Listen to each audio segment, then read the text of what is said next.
people think a brand is just a logo, but what like our studio and my boss especially is trying to espouse locally is that trying to get people to understand and get into the mindset of realizing branding is not just a little icon that goes on your brand. There's so much more to it. I never went to university to study graphic design or art. That's something I've learned on my own. Yeah. What are your necessary requirements when as a graphic designer? Well, I think first and foremost you need a strong idea. After working in the corporate world for about 2 years, I just felt it wasn't for me. I wasn't finding any kind of fulfillment in the job. So I decided to make a switch, and I haven't looked back since.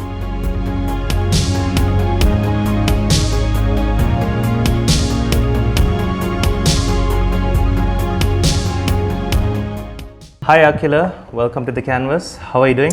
Hi Azhar, I'm doing fine. How are you? I'm doing good. It's a pleasure having you on the show. And I have a question, how do you describe yourself as a person? You can describe yourself through 3 characteristic traits. Tell us about yourself through that. Well, 2 to 3 characteristics. All right. So 1, like any normal functioning adult, I use humor to get by. It's a coping mechanism. And I also use humor to just sort of hide the fact that I do tend to be quite serious when it comes to certain things. I keep people guessing when they're around me, basically. Another thing about me, I would say, maybe something that a lot of people do not know about me is that I do tend to get angry quite quickly, but I also cool off quite quickly. But what's funny is that I don't think a lot of people realize it because it's all happening inside my head and I'm the only person sort of sitting through it. It's very rare that I let my anger flare up and physically show itself. And 3, I tend to try and be warm and receptive towards everyone, unless they obviously give me a reason to do so otherwise. And especially in situations where there's a new person entering a social setting where they are the outsider, I know what it feels like to be the outsider in so many situations, so I can imagine what they're going through. So I always try to make them feel warm and welcome, like that they are important and that their presence is most welcome in that social setting. So yeah, those are 3 things I think that really what make me me. That's very interesting to hear. Now, from judging from what you told me about your personality and describing yourself, and when I see your art, is it a way of channeling those inner feelings and those, how you feel inside of certain situations or topic? Is it a way of channeling it? Because you said you're very patient. You keep things to yourself unless you need to speak up, you'll speak up. So is your art also a way of channeling that, of expressing your views in a more, let's say in a more better way? Yeah, definitely. Without question, because I think that's my way of expressing themselves. Other people they're good at making speeches or boosting morale of a team. For me, the way I express myself and my thoughts and opinions is through my art. And that also, I don't make it. I also like to play with the boundaries of things.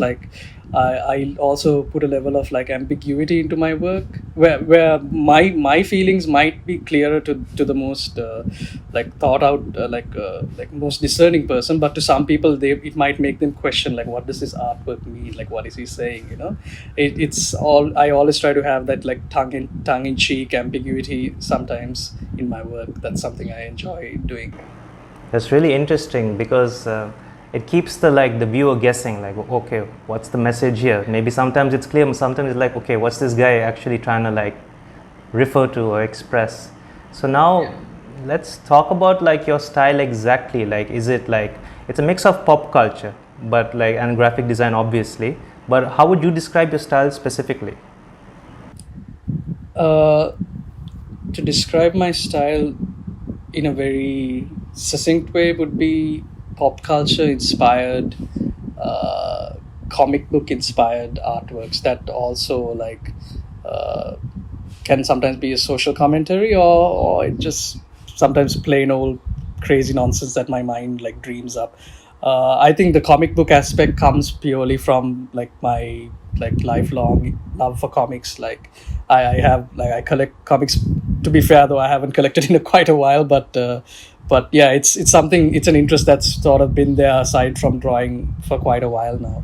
And in terms of social commentary, I think that mostly comes from having worked for a short period of time in an editorial setting, and I think that just made me look at things a bit more like real life situations and like the social issues and things like that. And even that, I don't let that be the controlling factor in my work. That it's always like a part of it that I allow to be influenced by that. But more or less, I always try to keep things moving and keep people guessing as to what my next artwork would be. It's not always not like you're going to come onto my stream of work and think, okay, I know this next artwork is going to be exactly like this. I try to avoid that and keep things fresh for each and every iteration. Definitely. And now in terms, let's talk about like your career, like professionally, what do you do as of now? So professionally, according to my CV, I'm an illustrator and graphic designer who has a focus on commercial and editorial illustrations, as well as branding and like graphic design at large. And currently, I'm working at a little boutique studio called Studio Nice One. So now tell us more about the boutique studio, like what exactly happens there? Like, Well, it's a one-stop shop, I would say, honestly. Like, there's a lot of creative work we do, and obviously I'm saying that I have to also admit that there are certain things we don't do, but our focus mainly is brand identity design. Now, I'm sure you're familiar with this, where it's people think a brand is just a logo, but what like our studio and my boss especially is trying to espouse locally is that trying to get people to understand and get into the mindset of realizing branding is not just a little icon that goes on your brand. There's so much more to it. So, which is what we are trying to accomplish in our work, and also we're trying to do something that is fresh and new and not seen before. And in outside of that, we also take up projects of commercial illustrations, packaging design. We've even done fashion. Currently, we have a kids fashion line that's we've helped create for one of our clients, and that'll be launching quite soon. Quite a lot of interesting projects, basically. Yeah, it's a fun place to work where no two projects are alike. It's always something different and something new and exciting. so it sounds like it's very interesting what you do. Like each client or coming to work every day, it's like a different sort of challenge, you know, but in a good way, in a positive way. Now let's talk about in terms of the pandemic. Things have gotten, like, as you can see, the news clearly says what's going on. How are you facing that situation? Like as a creative, like what are the struggles you are facing? Are you facing any struggles? Well, Azhar, to be fair, like I think my job is more like easy to turn into a work from home situation. I mean, I will admit, I'm sure my boss will attest to this. Like, there are certain things we could probably get done faster if we were in a physical space, but at the same time, I think we have the luxury of being able to work relatively easier working from home than it might be the case for in certain other industries and other lines of work. And in terms of my like my own personal freelance projects, even that has mostly always been like remote based, so that has barely been impacted. So yeah, not COVID, while it has been a very trying and testing time for many people, I'm glad and fortunate enough to say that it hasn't impacted me too badly, and virtually not at all. So yeah, very fortunate in that way. I'm really glad for you, and I'm really happy that it's actually somehow you guys are getting to manage with what you all have, and it's good. I'm glad.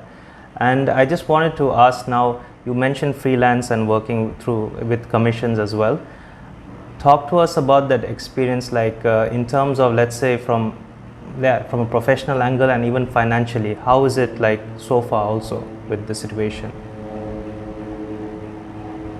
Again, having a steady job really helps. I think in my situation, it's always something I've more or less relied on. I never felt the need or the urge to sort of go off on my own completely. I'm completely happy with working in an office setting, and I'm not one of those people who feel like they're bound and they're caged by like having to work for somebody else. But at the same time, I also do enjoy the freedom of being able to work on my own projects and like take on things that might not necessarily get picked up by our studio. So it's a win-win in most cases. And also at the same time, I'm not reliant on having to get like freelance commissions, or I can like sit back and let a month go by where I do nothing for no one and just draw stuff for myself, and it wouldn't be a bad month. Like I wouldn't be in a dire situation, so to speak. That's really good that even your boss is very understanding, and your what you call, because some places they don't allow that to happen. But I'm glad for you. I'm very happy for you, because then in a way you have the best of both worlds, even like working as a full-time employee at the same time working freelance, because then you can also, you don't only get to focus on a specific type of client, you can also work with different types of people as well. So I'm glad. And so what exactly inspired you to get into this field? Because from seeing your Instagram feed, you're someone who has been really consistent. You know, there are a lot of artists, but you have been very consistent, and your work speaks for itself. So what exactly inspired you to, for let's say from the beginning till now, what exactly like made you still get through it? First off, thank you for your compliment. I appreciate that. It's always great to hear that people enjoy my work. And in terms of inspirations from the start, I've always been into art. Like since I was a kid, I've been drawing, scribbling. My mother has laminated all artworks of mine as proof, so that even when I'm 100 years old, I will still know that I used to draw. And since then, I've had like a lot of people who sort of helped me on my journey. I had like a particular tuition teacher that taught me art at a young age, and he means the world to me. Even though I haven't seen him in a long time, I've spoken to him, but still, like the impact he's made in my life, it'll go a long way. And quite a few people, even like the friend of mine who I met at university, who sort of introduced me into the world of digital art. To be fair, I would have never gotten into this field if it wasn't for him. Like, and yeah, and then obviously there have been like greater like inspirations of like more prominent artists like who I've admired from afar, locally and internationally, who are always constantly an inspiration, even though our line of work or even the kind of work that we do may not like align. Like just seeing the way they put out their work, the amount of work they put in, the basically the end result that they are delivering, it's inspiring to basically want to sort of aspire to have that same level of like to aspire to have the same level of like experience and like skill and effort into my own work. Definitely. So in a way, your peers and your friends have, in a way, it's like healthy competition, I would say. Not competition exactly, but it's more like they inspire you in a way. Like, I should also work this hard. I shouldn't just, be lazy, and I've seen that through your work. And I just want to ask now, you mentioned you didn't even know, like a friend introduced you to digital, like graphic designing and all that. So how long has it been actually since you've been doing this? So digital art I've been doing probably since 2013. So while I was at uni, I think towards the end of my first year, I had a friend who was really, while he was not really pushing himself in terms of the kind of digital art he was doing, he was doing a very specific like kind of digital art. But seeing his work and him sort of like telling me, you should try it, I'm sure you can do a lot of cool things like if you put your mind to it, and that just made me want to test out the waters. But other than that, before, art had always been like just a fun thing I do to pass the time. If I have a pen or a paper, I'll just scribble something together. And to be fair, like I met that friend while doing a business degree. I never went to university to study graphic design or art. That's something I've learned on my own. Yeah. Wow, that's actually interesting. So how, like, if you don't mind, like, tell us a bit of your secrets of how exactly did you learn? Is it YouTube tutorials like everyone else, or like tell us what exactly like? I mean, I think it's with these great like tools that we have access to in terms of like creating digital art. There's a level of like learning, yes, that you might have to learn the fundamentals and basics from online, but what's so great about them is not just going and like looking at a tutorial to achieve a particular finish or effect. What's cool is that you can try experimenting with those. It's always good to learn. Like I've learned tons of things off YouTube. I'm pretty sure like even this last week there were like 2 things I've tried like through a YouTube tutorial. But what I think matters even more is that experimentation that happens based off of those little learning moments you encountered through like tutorials and things like that. So it's just a curiosity to explore and experiment. That's what I would decide to be like a driving force in my own work, and like wanting to push and like not get too complacent even in your style and like the kind of work that you do. Exactly. Always like get out of your comfort zone, because that's good. And what I meant also, like, I just wanted to clarify that. I mean, you can watch YouTube tutorials and watch it how much you want, but at the end of the day, you have to get, like you mentioned, hands on with it.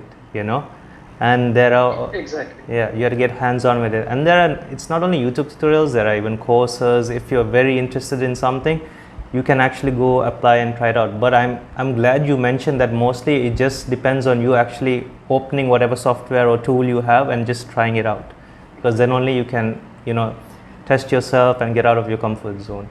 And now I just wanted to ask, what are your necessary requirements when as a graphic designer? Like, you tell me, like, it doesn't only require, like, it doesn't only need to be the tools, or like, let's say the laptop or the software, Adobe Illustrator and all. What else do you need when you're in that space, in that zone of, you know yeah, of creating on producing work? Well, I think first and foremost you need a strong idea. I've had tons of half-baked ideas. Like my hard drives can show you like of complete tons of like incomplete work, where I've thought of something and tried something out, but it was not really fully developed, and there was no like runway to actually get the artwork executed. So I would abandon them sometimes even before they reach like the 50% mark. So I would definitely say a strong idea is very, very important, because that's what drives your work when you're actually executing it. You every pen stroke, every line, every text, every drop of color, everything gets driven by that need to see that mental idea that you've come up with, that in your head, be executed on like on a tangible like medium. So I think that that's applicable to both digital and like other forms of art. So that's what I would say. If you were to speak in terms of equipment, for me, I think pen and paper goes a long way. I spent years doodling with pen and paper. But for me now, I think my go-to tool is my iPad and my Apple Pencil. Basically, I can, wherever I am, I can just start drawing something. So it's always great to have access to that. Now, Akila, I wanted to ask, were there times you ever wanted to give up in this field? Well, that's an interesting question, because for me, it has been quite the opposite. For me, growing up, art and any relevant creative field has always felt like something that wasn't for me. My art was something I did for out of escape from everything else. So I didn't even think about it when it came time for me to like go off to university. So which, like I mentioned earlier, um, I studied a business degree. I have a bachelor's in business management. And after working in the corporate world for about 2 years, I just felt it wasn't for me. I wasn't finding any kind of fulfillment in the job. So I decided to make a switch, and I haven't looked back since. And like you said, whether I've experienced any moments of wanting to give up, still haven't encountered any of them. And I'm hoping I never will, because I'm really enjoying what I'm doing and the kind of people I'm getting to work with and the kind of work that I get to do. It's something that really brings me joy. So yeah, I hope so far never, and I hope never to experience it in the future. And I hope that continues, honestly. And now let's talk about, for people who don't understand artist or even your type of art, anything you'd like to say to them? Well, if you don't understand art, that's fine. Like or even a particular kind of art, just move on. Like don't have to dwell on it and like harp on it and like uh, just make a big scene out of it. Art is not always something that's meant to be understood by a person. I think art, first and foremost, is always an expression of the artists themselves. Now, whether you understand it or not, that's a whole other conversation. If you do understand it, if you think like a particular artist's work or a particular art piece even is something that you enjoy, that's something that makes you feel something, great. Share some words of encouragement with the artist. Applaud them for their skill and their talent, and if you have the means to do so, buy some art. Like if you feel like that particular piece of artwork moves you to that extent, and if you have the means to do so, go ahead, purchase it, support an artist, because Some people make a living off like selling their work, and to them it would mean the world, like someone going out of their way to purchase a piece of theirs. And yeah, if my I think the biggest key takeaway from that is, if you can't understand art, that's fine, or particular artwork, just don't try to tear it down or like sort of bad mouth it. Let other people enjoy things, yeah, and just walk away from it. Yeah. Exactly. I like how I like that's exactly how artists should think in general, or even like the general audience. But that's the thing, we can't change everyone, and I really like your perspective of how you see it. So now let's talk about what are the frustrations, or like anything like you have heard that has, like, what's one of the worst things you heard as an artist? Well, there's nothing in particular that really comes to mind, but what I would like to like bring up is like how some people don't really necessarily respect the creative fields. It doesn't have to be art in particular. It could be photography, it could be videography, or any other thing, graphic designer, whatever the case may be. Just there's some people who do not see that as a real job. Like they and I've never had anyone explicitly tell this to my face, whether like, I think your job's not a real job or anything like that, but you can tell sometimes in conversations. You can pick up little signs and notations about the tone of voice that they are using, and you can tell like how they truly feel about something, and they don't really respect you or think of the work that you do they don't think of it as meaningful work, basically. So now we are coming to the end of this show. Any words of advice you'd like to share to those watching? Well, I would like to pass on some advice to young people looking to start off working in a creative field, whether it be a graphic designer or illustrator. For those of you who complain about not being able to get hired or get commissions because you do not have a portfolio, basically there's this idea that some people have that a portfolio is a catch-22 situation, where without a portfolio you can't get hired to do work, but without getting hired for work you have no portfolio. But that's a completely made up problem.